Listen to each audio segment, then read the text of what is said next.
مروان آ گیا، مروان کے چاہنے والے آ گئے، میدان والی آ گئی، دفن نہیں ہونے دیا۔ جس کا حق ہے اسے دفن نہیں ہونے دیا، اور جس کے ایرے غیرے نتھو خیرے، نہ کوئی خون کا، نہ پانی کا، نہ کوئی رشتہ، نہ کوئی زبردستی کے آگے۔ یہ دھاندلی ہوئی نا، یہ زبردستی ہوئی، زندگی میں بھی زبردستی اور مرنے کے بعد بھی زبردستی۔ تو یہاں مسئلہ آ کے ختم ہو جاتا ہے کہ جس کو دنیا فضیلت سمجھتی ہے وہی منقصت ہے، جس کو فضیلت سمجھتی ہے وہی ظلم ہے، ظلم کی تصویر ہے، فضیلت بنائی جا رہی۔ قیامت میں اٹھیں گے تو کیا ہوگا؟ اٹھیں گے تو جو جیسا ہے وہ ویسا اٹھے گا۔ حضرت عزیر پیغمبر سفر میں ایسی بستی سے گزرتے ہیں، ہڈیاں پڑی ہوئی، پالنے والے یہ ہڈیاں مردوں کی، یہ کیسے زندہ ہوں گے؟ شک نہیں، میں دیکھنا چاہتا ہوں ہڈی پہ گوشت اور گوشت میں رگ اور رگ میں خون جا کر کے آدمی زندہ کیسے ہوتا؟ دیکھنا چاہتے ہو، اچھی بات ہے۔ اللہ نے عزیر کو موت دے دی، گھوڑے ان کا ساتھ جو گدھا تھا وہ بھی مر گیا، دونوں مر گئے۔ 100 سال بعد اٹھے، اب جو 100 سال بعد اٹھے تو گدھا مرا ہوا ہے، نبی اٹھ گئے، نبی اٹھ گئے، اس کے بعد گدھا اٹھا، اور جب گدھا اٹھا تو نبی کے ساتھ لیٹا تھا، نبی کے ساتھ دفن ہوا تھا، لیکن جب اٹھا نبی تھے، گدھا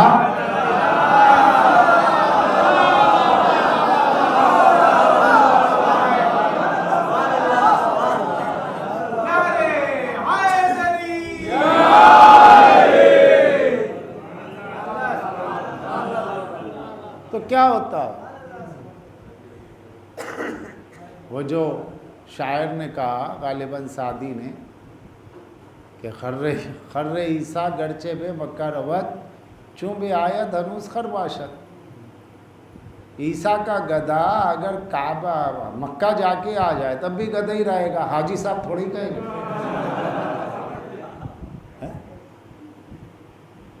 تو لوگوں نے ان چیزوں کو فضیلت بنا لیا، ڈوبتے کو تنکے کا سہارا۔ بھائی اٹھنے دیجئے، جب اٹھے تب دیکھا جائے گا، یا نہیں تو اب کھود کے دیکھیے، نہیں تو ذرا ہمت دکھائیے، قبر کھودیے اور کھود کے خود ہی دیکھیے کیا حال ہے۔ ہم نے تازہ ہے، خون بھی تازہ ہے، اب ذرا اپنے پیاروں کو بھی نکال کے دیکھو، پتہ چل جائے گا کہ کیا حال ہے۔ بد دعائے سیدہ کی وجہ سے، ناراضگی رسالت مآب کی وجہ سے، باہر کے دور کے ڈھول بڑے سہانے، نزدیک جاؤ تو پتہ چلے کہ حال کیا ہے، حال بے حال ہے، اور پھر آپ اسی کو سمجھ رہے ہیں کہ بڑا کمال ہے۔ صلوات پڑھ دیں محمد والے۔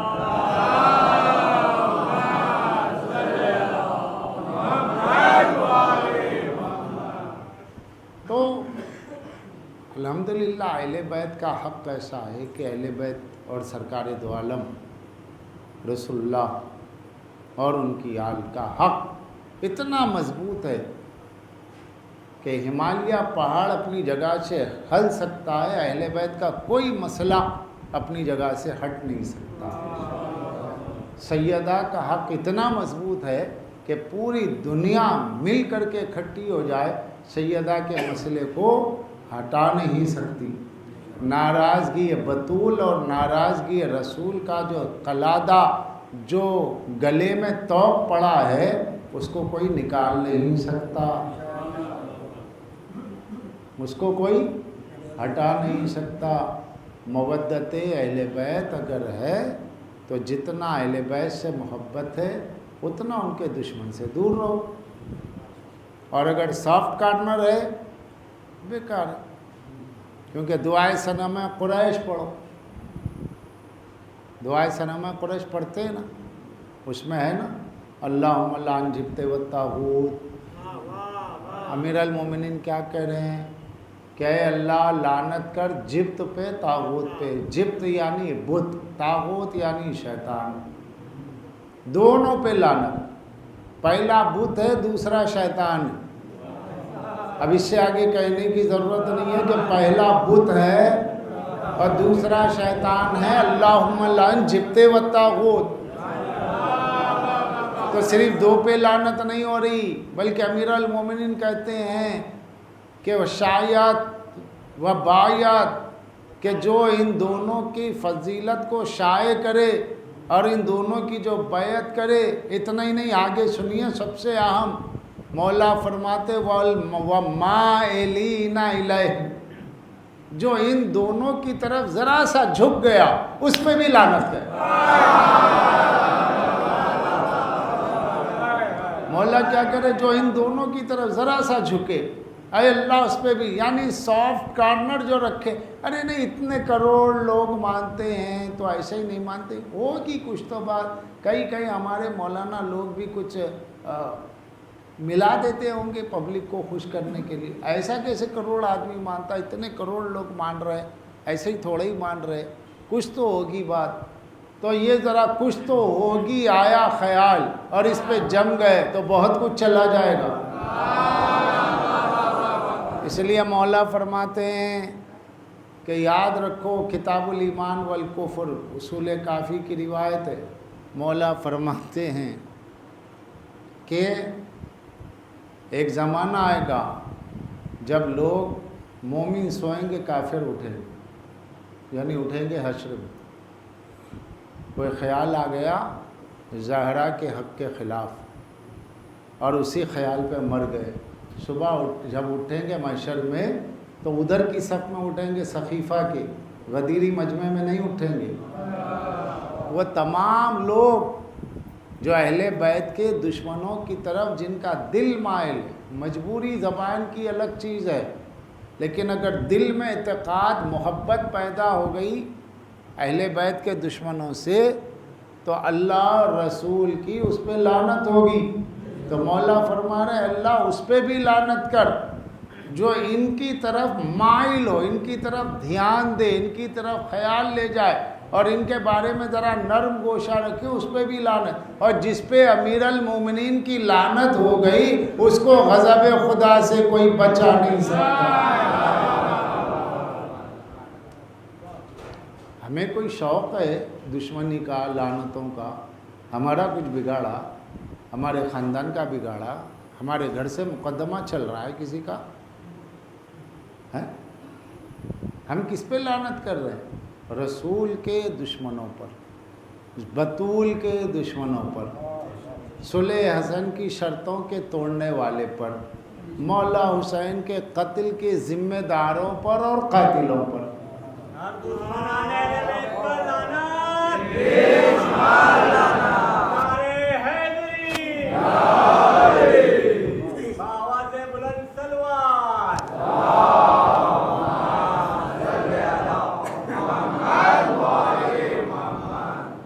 لیکن لوگوں کا یہ ہے کہ نہیں صاحب، اچھا لوگ تو لوگوں کا کیا ہے، آپ ان کے بارے میں سوچ رہے ہیں گلے لگانے کے بارے میں کہ ان کو گلے لگاؤ، ان کو گلے لگاؤ. ارے بھائی ان کے پاس تو یزید پہ بھی لعنت نہیں ہے.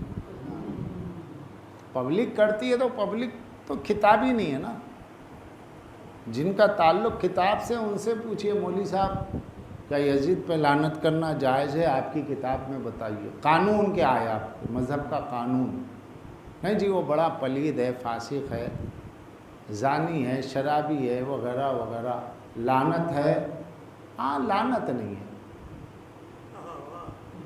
یعنی اللہ کا جو ہتھیار ہے، جھوٹوں پہ خدا کی لعنت، ظالموں پہ اللہ کی لعنت، وہاں سے آپ بچا رہے ہیں. یزید کو سب کچھ کہیں گے مگر ملعون نہیں کہیں گے. کیوں؟ قتل حسین کفر نہیں ہے، گناہ ہے، اور گناہ کے لیے، گناہ گار کے لیے بخشش کی دعا کرو. یہ ہے قاتل کو بچانے کی کوشش. اب ہمارا رویہ کیا ہے کہ بھئی یہاں سے ہم اور آپ الگ. جب تک ہم قاتل حسین پہ لعنت نہ کریں اس وقت تک ہمارا ایمان مکمل نہیں تھا۔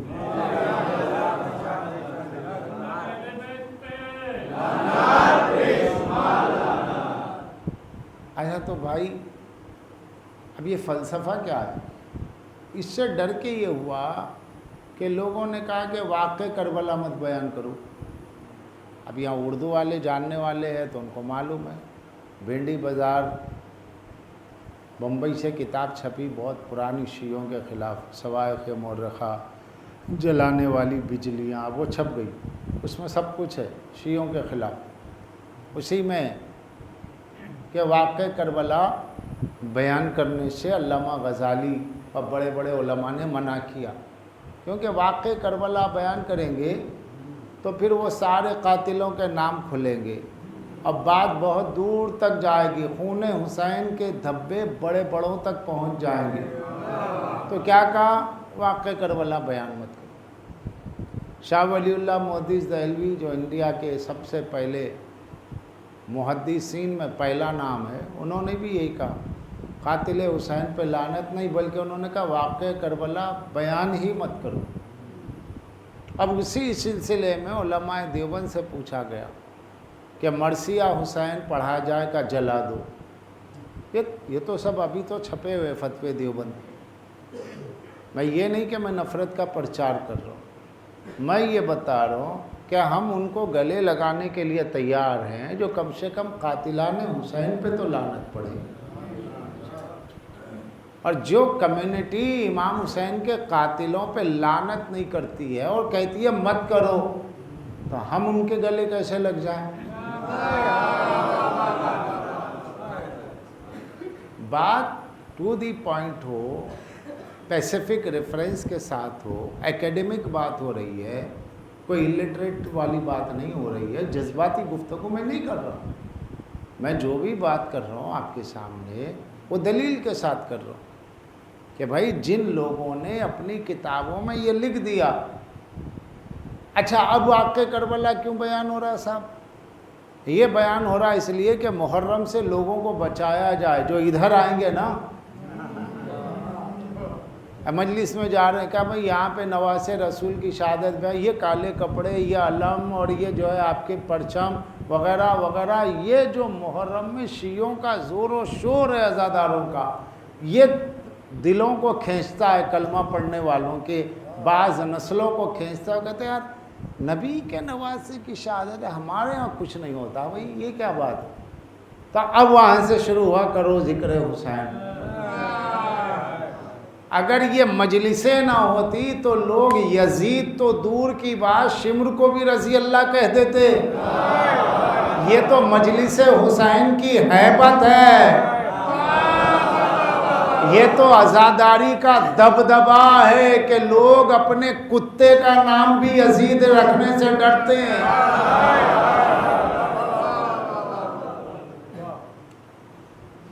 اسی لیے کوشش ہے یہ بدعتیں ہٹاؤ، یہ بدعتیں ہٹاؤ، کچھ بھی ہو اسے ہٹایا جائے۔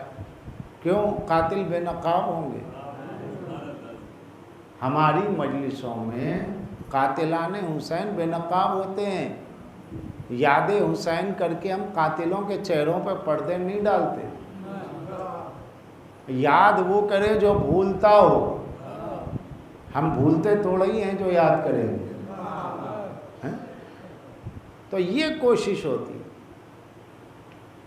تو اب لوگوں نے تو یہ لکھا، شمر کے لیے بھی لکھا، لیکن جہاں آتے لوگ یہ پہلا موقع ہے، ورنہ تقریباً میں نے جہاں بھی اشرا پڑھا ہے 90% جگہ ایسی ہے کہ جہاں میں نے شہروں میں اشرے پڑھے، باضابطہ اہل سنت بھی آئے، علماء اہل سنت بھی آئے، سنا بھی، گفتگو کی بھی، اور اکثر شیعہ ہو گئے، کیونکہ پتہ نہیں ہے نا، کوئی بتائے۔ پڑھ کے مجلس پڑھنے والے کو ڈر نہیں ہے، سن کے پڑھنے والے کو ڈر ہے۔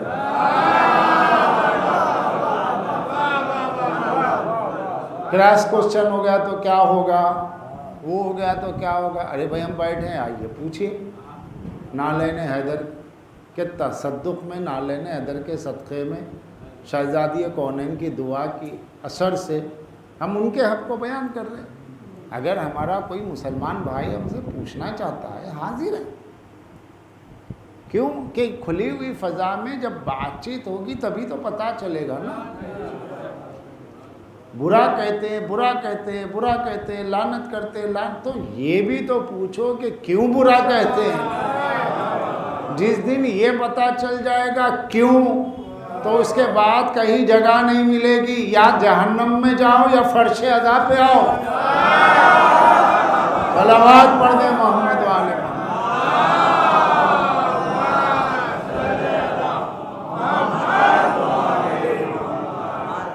میں نے ذکر کر دیا، میرا اپنی ذاکری کا تجربہ ہے. آپ کسی کو گالی مت دو، کسی کے پیشوا کی بے عزتی مت کرو. آپ جو دلیل ہے اس دلیل سے بات کرو، جو حوالہ ہے وہ حوالے سے بات کرو. آنے والے کو زج کر کے بھگا دو مت. وہ آئے تو بیٹھے اور سنیں کہ بھئی ہوا کیا تھا، یہ ہے کیا کربلا، یہ اتنا رویا کیوں جاتا ہے، یہ اتنی لعنتیں کیوں ہوتی ہیں. ارے قرآن تو وہی ہے، نماز کے ارکان وہی ہے، سجدہ اللہ ہی کو ہے، تو پھر ہمارے مولوی روکتے کیوں ہیں ان کے پاس جانے. اجی آئیے بھائی صاحب بیٹھیے، ہم بتاتے کیوں روکتے ہیں. ان کا بس چلے تو یہ شمر کو بھی رضی اللہ کر دیں. وہ تو ہیبت ہے تعزیے کی، وہ تو ہیبت ہے علم کی. جو یزیدی ہے بھی تو وہ کھل کے نہیں کہہ سکتا میں یزیدی ہوں، یہ ہیبت ہے. تو ہوگا کیا کہ جب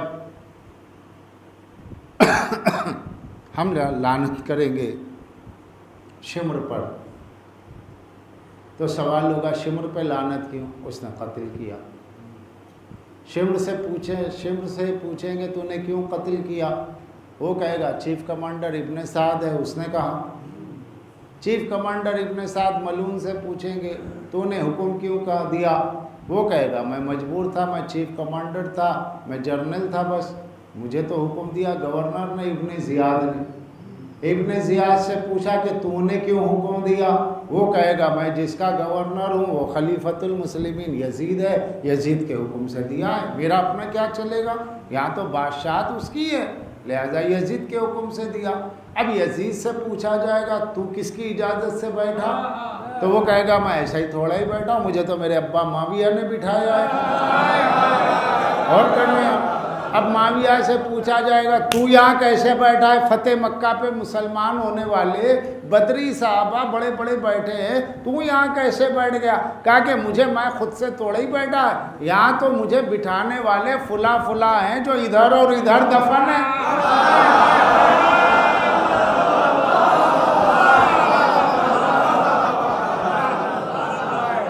جو ادھر ادھر دفن ہے انہوں نے بٹھایا، اور میں 20 سال سے گورنر ہوں. بڑے بڑے لوگ گورنر بنے، سال 2 سال میں ہٹا دیے گئے، 2-3 سال میں بس سروس آ جائیے گھر، لیکن 20 سال تک گورنر بنایا. تو اب یہاں پہ مسئلہ یہ ہے کہ اگر مجلسوں میں جاؤ گے کربلا کا پتہ چلے گا، قاتلوں کی نقاب الٹے گی، تو تم شمر پہ بھی لعنت کرو گے، ابن سعد پہ بھی لعنت کرو گے، ابن زیاد پہ بھی کرو گے، یزید پہ بھی کرو گے، یزید کے باپ پہ بھی کرو گے، باپ کو بنانے والوں پہ بھی کرو گے. تو یہ لعنت کا سفر تو وہاں جا کے ختم ہوگا جو ادھر اور ادھر ہے.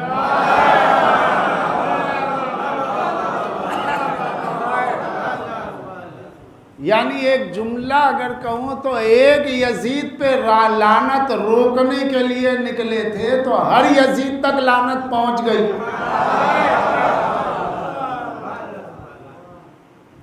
یہ کیا ہے؟ اس لیے روئے زمین پر نام حسین پورے آن بان شان سر جھکا کے کہو ہم حسین، ہم علی والے، ہم عزادار ہیں. کیونکہ ہم مظلوم کے ماننے والے، ہمیں سر جھکانے کی ضرورت نہیں ہے. جو ظالموں کے ماننے والے وہ سر جھکائیں. ہم جس نبی کا کلمہ پڑھتے ہیں ان کی آل کو لوٹا گیا ہے، تو لوٹیروں کو شرمندگی کی ضرورت ہے، مظلوموں کو نہیں ہے. اس لیے ہم غریباں چاک ہوتے ہیں، ہم ماتم کرتے ہیں، اپنے سینوں پر ہاتھ مارتے ہیں، تکلیف غیروں کو ہوتی ہے. ارے بھائی ماتم ہمارا ہے، سینہ ہمارا ہے، ہاتھ ہمارا ہے، زنجیر ہماری ہے، تکلیف آپ کو کیوں ہو رہی ہے؟ آپ ادھر آئیں گے نکاح ٹوٹ جائے گا، نکاح کو بچائیے، ماتم سے روکنے کی چکر میں آپ کا نکاح ہی ٹوٹ جائے گا، علم پہ نظر پڑے گی، تعزیت پہ نظر، تو آپ اپنی قوم کو سنبھالیے، ادھر فتوے کیوں دے رہے ہیں؟ اس کا تو کوئی فائدہ نہیں ہے۔ وہ محل کھنڈر میں بدل گئے جو عزا سے روکنا چاہتے تھے، وہ خزانے خالی ہو گئے، وہ مولوی فنا ہو گئے، وہ فتوے ختم ہو گئے، وہ خزانے حکومت کے خالی ہو گئے، وہ حکومتیں ختم ہو گئی، نہ آج بنو امیہ ہے، نہ بنی عباس ہے، نہ اورنگزیب ہے، کوئی تو نہیں ہے، حسین کا نام ہے اور حسینی ہے۔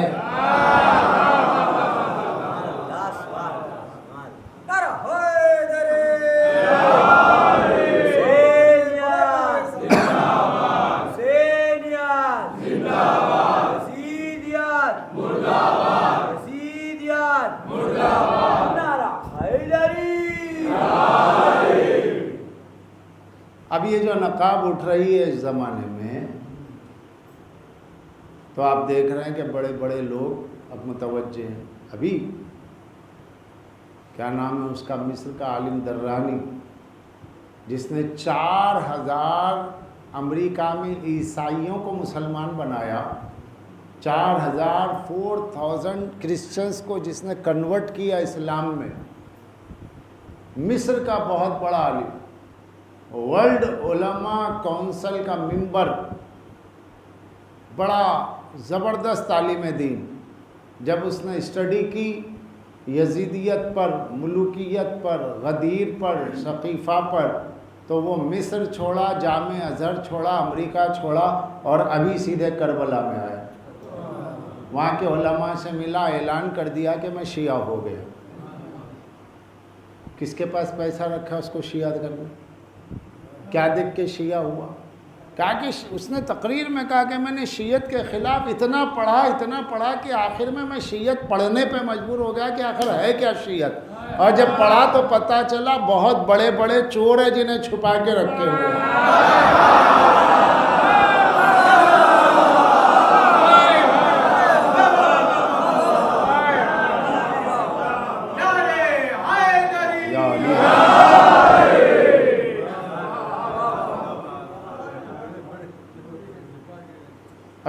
ابھی کا واقعہ ہے، بس 4 دن پہلے، صالح درانی، مصباح الدرانی، مصر کا عالم، قاہرہ کا عالم، 4000 کرسچنوں کو مسلمان بنا کر کے خود شیعہ ہوا ہے۔ اعلان کیا کہ اب مجھے کہیں نہیں جانا، اب میں نجف میں ہی مروں گا، یہی رہوں گا، یہیں کی زمین پہ پڑا رہوں گا، یہی دفن ہو جاؤں گا، میں علی کو چھوڑ کے نہیں جاؤں گا۔ خون میں طہارت ہو، عالم ارواح میں اقرار ولایت علی کیا ہوا ہو، حسین کی مظلومیت گھر میں رہنے نہیں دے گی، لے آئے گی، ضمیر سونے نہیں دے گا، ضمیر کہے گا اٹھ، آج کس کا ڈر ہے، آج کس کی لالچ، کروڑ پتی آدمی ہے، ہزاروں کو مسلمان کیا ہوا ہے، اللہ نے کروڑوں سے جس کو نوازا ہے، جس کا گھر آنگن امریکہ اور ایجپٹ ہے، وہ آ کے کربلا میں رو رہا ہے، اور وہاں کے علماء سے ملاقات کرتا، اپنا ایک انٹروڈکشن ہے، بڑے بڑے علماء پریشان، ارے آپ تو بہت بڑے اسکالر ہیں، آپ کا نام سنا ہوا ہے، ورلڈ فیمس آدمی ہے، تو کہا کہ ہاں مگر اب یہاں پر آیا ہوں، حر کے راستے پر آیا ہوں، حضرت حر کے راستے پہ آیا ہوں، اور اپنے مولا کے قدموں میں جان دینے آیا ہوں۔ آج لوگ محمد رضا گیلانی پاکستان کے ہوئے کہ نہیں ہے، مفتی ہمدرد دواخانہ جو پورے انڈیا میں مشہور ہے، پاکستان میں بھی ان کے گھرانے کا مفتی ہے، مار پہ مار کا حملے پہ حملہ ہو رہا ہے، کئی بار زخمی ہوا، مگر کھل کے کہتا ہے میں ہو گیا شیعہ۔ جب کوئی سوال کا جواب نہیں دے رہا ہے تو لوگ شیعہ نہیں ہوں گے تو کیا ہوں گے؟ اسی کا نام ہے. اب بدعت کہتے جاؤ, بدعت کہتے جاؤ. تم جتنا بدعت کہو گے اتنا لوگ راہ حر پہ آتے رہیں گے. اب جب پاکستان میں لوگ علماء, وہ خود مفتی ہے, ہمدرد کا مطلب مفتی ہے, مفتی ہو کے شیعت کا اعلان کیا, تو لوگوں نے دیکھا کہ اب شیعت نہیں رک سکتی, تو پارلیمنٹ میں بل لایا کہ تبرہ پڑھنے پر اتنی سزا ہوگی, یہ ہوگا وہ ہوگا. لیکن اللہ رکھے ان لوگوں کو, ان علماء کو سلامت رکھے جنہوں نے اعلان کیا کہ اب چاہے جو ہو جائے مگر کسی ظالم پہ تبرہ کرنے سے ہم بل پاس ہونے نہیں دیں گے. اور نتیجہ یہ ہوا کہ وہاں جو پاکستان کی کنٹری کا صدر ہے, پریزیڈنٹ ہے عارف علوی, اس نے اس بل کو نامنظور کر دیا ہے, نامنظور کر دیا. یہ بل لایا کیوں گیا بھائی؟ یہ بل اس لیے تو لایا گیا ہے کہ اب شیعت اس زور سے پھیل رہی ہے. کچھ لوگ ہیں جو کھل کے کہہ رہے ہیں ہم شیعہ ہو گئے. میرے پاس تو لوگ آتے ہی رہتے ہیں, فون بھرا ہوا ہے. کچھ لوگ ہیں جو کھل کے کہتے ہیں ہم شیعہ. جو شیعہ ہوتا ہے وہ کہہ کے شیعہ ہوتا ہے, لیکن کچھ لوگ ہوتے ہیں جو شیعہ سے سنی ہوتے ہیں مگر کہتے نہیں کہ ہم سنی ہو گئے. کچھ لوگ ہیں جو شیعہ سے وہابی ہوتے ہیں مگر کہتے نہیں کہ ہم وہابی ہوتے ہیں. بولی ان کی بولتے ہیں, یہ تعزیہ کیوں ہے, یہ اسراف ہے, پیسہ مجلس میں اتنا کیوں ہے, شہزادے قاسم کی مہندی کیوں ہے, بولی ثقیفہ کی ہے, غدیر کا نعرہ کیوں ہے.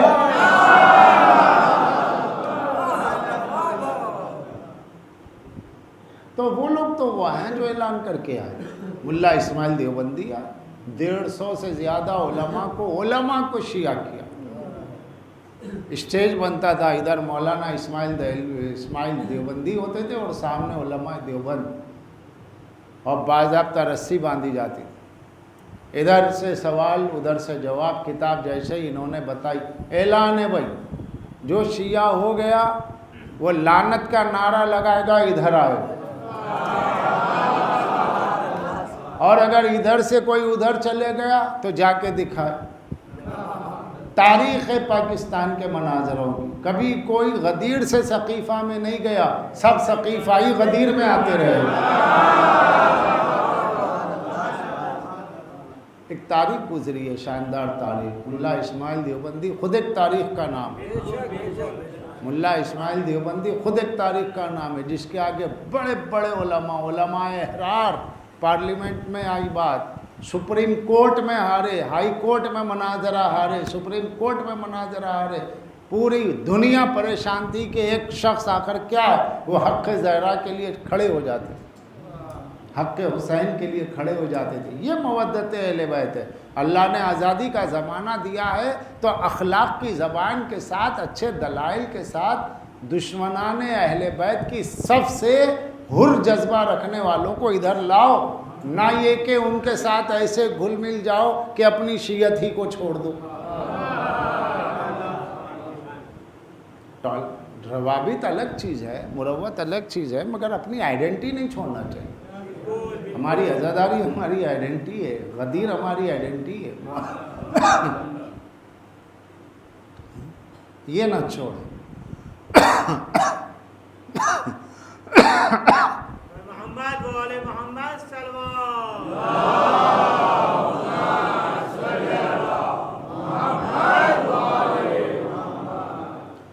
کیوں کہ زندگی کب فنا ہو جائے, کب ختم ہو جائے. اب یہ مجلس آخری مجلس سننے والے کی بھی ہو سکتی ہے, پڑھنے والے کی بھی. ایج ایوریج ختم ہو گیا. جو بیماریاں 50 سال کے بعد ہوتی تھی 25 سال میں بھی ہونے لگی. لوگوں نے گناہوں میں ایج ایوریج نہیں رکھا تو اوپر والے نے بیماریوں میں نہیں رکھا. 20 والا 40 والے کا گناہ کر رہا, 25 والا 50 سال والے کا گناہ کر رہا ہے ایج کے اعتبار سے, تو اوپر والے نے بھی بیماریوں میں جنریشن گیپ نہیں رکھا. 10 سال کو بھی شوگر ہو جائے گی, 20 سال میں بھی کینسر ہو جائے گا, 25 سال میں بھی ہارٹ فیل ہو جائے گا. یعنی وہ ساری چیزیں ایک جگہ ہو جائیں گی. اس لیے عزاداری میں تبرک حسین کے ذریعے اپنے جسم کی پرورش کر کے اس فرش عزا پہ بیٹھ کر زندگی کا مقصد یہ بنانا ہے جب تک زندہ رہیں گے حسینی بن کے زندہ رہیں گے. رزق حلال یا کھائیں. حسین لبیک یا حسین لبیک یا حسین لبیک یا حسین نعرہ حیدری اور یہ کاروان عزا بڑھتا جائے گا. مجھے وہ دور یاد آ رہا ہے کہ جب داعش کا داخلہ ہوا تھا عراق میں، اس وقت کوئی تھا پریزیڈنٹ آف یو ایس، دیکھا کہ لاکھوں ہزاروں کا مجمع ہے، پوری دنیا سے کربلا جا رہا ہے. تو اس نے کہا تھا کہ آخر عراق میں کون بلا رہا ہے جو اتنی پبلک جا رہی. وہ سمجھے ہی نہیں حسین کی صدائے استغاثہ تھی جو لوگوں کو بلا رہی تھی. اور آج بھی جو کربلا بلا رہی ہے وہ صدائے استغاثہ ہے کوئی میری مدد کرنے والا؟ تو جن روحوں نے وہاں پر آواز دی لبیک، وہی جاتے ہیں کربلا. اور جس کا کربلا جانے سے دل بھر گیا وہ حسینی نہیں ہے.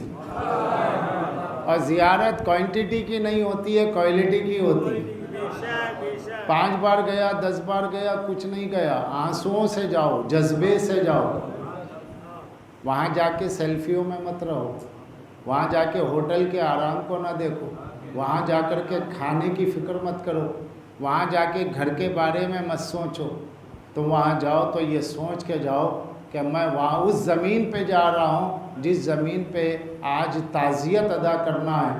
چہلم میں کسی کے جاتے ہیں تو پھر آپ کا انداز اور ہوتا ہے. اور جب حسین کے چہلم میں جائیں تو حسین ہی کا نہیں، عباس کا بھی چہلم ہے، علی اکبر کا بھی چہلم. تو جب اربعین کرنے جائیں تو وہاں پر چہرے پہ مسکراہٹ نہ ہو، ہاتھوں میں سیلفی کی فکر نہ ہو، پھٹے غریباں کے ساتھ آستین چڑھا کے جائیں. کیوں کہ خواب میں بی بی ام سلمہ نے رسول خدا کو جو دیکھا تھا تو آستین چڑھے ہوئے تھے، سر پہ خاک تھی، عاشور کا دن. تو جو رسول کی حیت ہے اس میں رہنا، یہ بڑی عظیم مصیبتوں کی بات ہے. یہ اس کی مصیبت کی بات ہے جس نے کہا نا قتلوا لبرا، ظالموں نے مجھے رلا رلا کے پکڑا.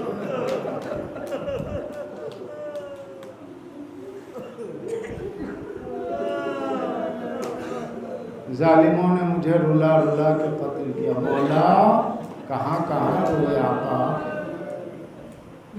کہا کہ یہ نہ پوچھو کہاں کہاں رویا، یہ نہ پوچھو کہاں کہاں رویا. قاسم کا زندگی میں جسم پامال ہوا، میں دیکھتا رہا اور روتا. اکبر نے مجھے آواز دی، پہنچا تو آنکھوں کا نور آنکھوں کے سامنے خاموش تھا. بھانجے شہید ہو چکے تھے اور اپنے بھائی کے لاشے پہ جانا چاہا تو چلتے چلتے ٹھوکر لگی. مولا زمین پر افتادہ ہوئے، دیکھا یہ کون سی چیز ہے جس کی وجہ سے میں ٹکرا کے نیچے گرا. اب جو وزنی چیز کو دیکھا ہاتھوں میں لے کر، وہ کچھ اور نہیں باب الحوائج کا شانہ تھا. بازوؤں کو بوسا دیا، آنکھوں سے لگایا، اے بابا، ارے جن ہاتھوں میں میرا ہاتھ دیا تھا وہ ہاتھ تو میرے ہاتھ میں آ گئے، مگر میرا عباس ترائی کے کنارے پڑا. قیامت کی منزل ہے، قیامت کی منزل ہے کہ اس عالم میں مولا پہنچے کہ دیکھا مولا عباس نے امام کو آتے ہوئے آہٹ محسوس کی تو اپنے پیروں کو قریب کیا. حسین نے یہ منظر دیکھا تو خود کو سنبھال نہ سکے، اپنے کو عباس پر گرا دیا. میرے بھائی ہاتھ کٹ گئے پھر بھی یہ ادب ہے کہ پیروں کو قریب کر رہے ہو کہ آقا معاف کیجئے، کیونکہ پہلی بار ہے کہ آپ آئے ہیں اور غلام اٹھ نہیں سکتا۔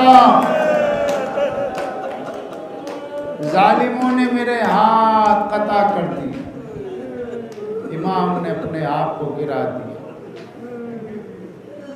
عباس کے سر اقدس کو زانوں پہ رکھا، مٹی کو صاف کیا، آنکھ سے تیر کو نکالا، سر سے مغز نکل چکا تھا کہ عباس عباس میری مدد کرو، عباس عباس میری مدد کرو، عباس کہ آقا سر سے مغز نکل چکا، آنکھ میں تیر پیوست ہے، ہاتھ ختم ہو چکے ہیں، جسم پہ اتنی تلواریں پڑی ہیں کہ اعضاء میرے جسم کے بکھر رہے ہیں، آپ مجھے مدد کے لیے کہہ رہے ہیں۔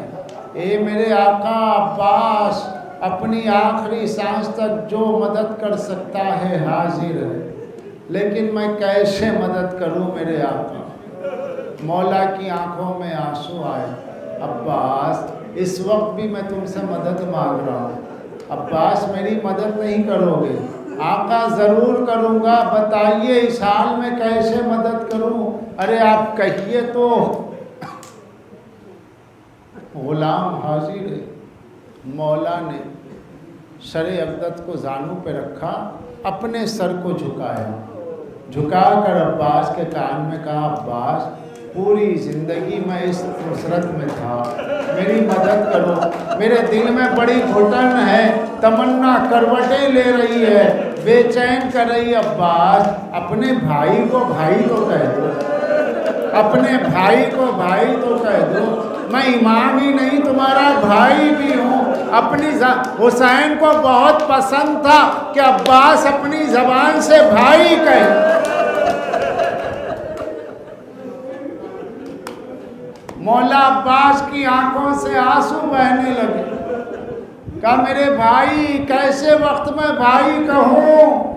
یہ کہہ کر اتنا کہا، اے میرے غریب الوطن بھیا، اے میرے پیاسے بھیا، بس عزیز و من کا ڈھلا۔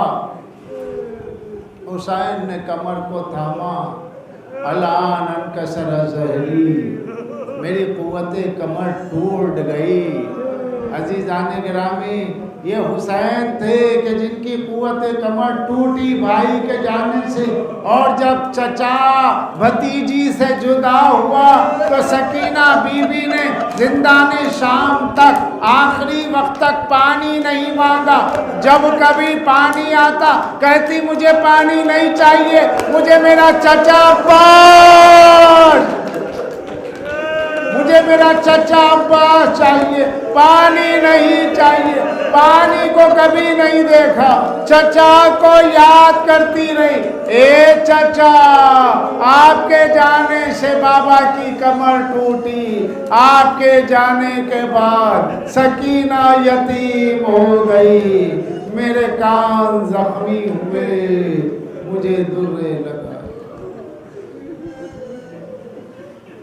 آلے والے تجھے واسطہ ذکر محمد و آل محمد، اس ذکر کو قبول فرما، ہمیں کوئی غم نہ دے بجز غم حسین کے، جب تک زندہ ہیں اپنی توحید خالص پر، سرکار دو عالم کے ختم نبوت اور ائمہ تاریخ کی امامت کے عقیدے پر زندہ رکھ۔ امام زمانہ کے ظہور تک ہم کو ہماری نسلوں کو گمراہی سے محفوظ فرما، جو بیمار ہے صحت دے دے، جو بے روزگار ہے روزگار دے دے، جو ناقد خدا ہے قد خدائی کے اسباب بنے، جو زیارتوں سے مشرف نہیں ہے زیارت کے اسباب بنا دے، اور پالنے والے جو زیارتوں پہ جا رہے ہیں ان کی حفاظت فرما، ظہور امام میں تعجیل فرما، ہمیں ان کے ناصروں میں شمار فرما۔